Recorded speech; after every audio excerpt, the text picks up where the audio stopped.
Ground zero. The battle for a soul. And the battle is fierce. I remember from my earliest days being terribly fearful of something. I didn't know what. It wasn't until many, many years later and I came to understand spiritual things that I recognized a form of persecution that came straight from the evil one. We have a lot of talk about terrorism today. That is the topic of the day. But very few people know what real terror is or where it comes from. The master terrorist is Satan. And I am not talking metaphorically.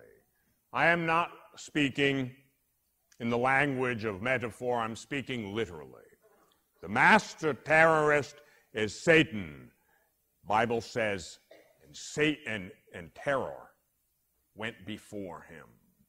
It's a palpable thing. It is a sense-perceptible thing.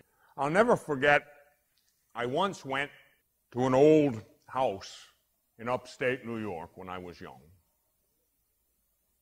An abandoned house, a quote, haunted house. At a certain point, terror went through that house like a wind, and you couldn't even breathe. Years later, in the midst of assisting at an exorcism, I encountered the same thing again. And this time it's reaction to the name of Jesus. Yes, the master terrorist is Satan. And that battle has been going on since the beginning. Since the angels fell, since darkness entered Eden.